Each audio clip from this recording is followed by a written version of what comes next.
Today, we're diving into a rapid-fire course summary of an absolutely epic narrative, the rapid moral descent of humanity after Eden, and the incredibly persistent thread of divine grace that runs right alongside it. Okay, let's dive into this exact question. After humanity got booted from paradise, what actually happened next? You might think they learned their lesson, right? Well, as we're gonna see, human nature takes a super dark turn really fast. Part 1, the tragedy of Cain and Abel. So we've got Adam's sons, Cain and Abel, trying to build their lives. Cain brings grain, Abel brings sheep. Now, what's really interesting about this is that the core issue wasn't actually the stuff they brought. It was the attitude of their hearts. When God rejects Cain's offering, Cain doesn't get humble. He gets explosively angry. God actually steps in with a super clear warning. He literally tells Cain, hey, you need to manage this anger because sin is right at the door waiting to consume you. But Cain completely ignores it, and that leads directly to humanity's very first murder, driven by pure, unchecked jealousy. And when God confronts him, Cain delivers this legendary, just totally audacious excuse.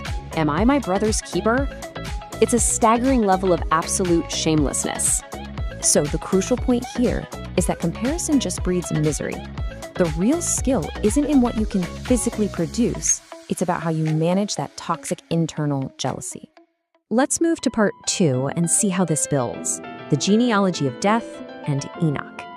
Now, I know it's super easy to skip the genealogy chapters, but look at the relentless rhythm happening here. Someone had a son, they lived, and then they died. Over and over. It's the ultimate consequence of Eden.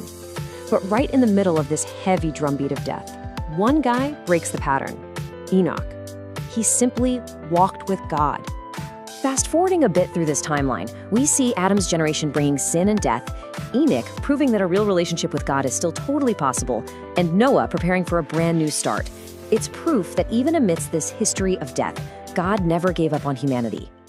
Which brings us to our final climax, part 3, grace over judgment, Noah.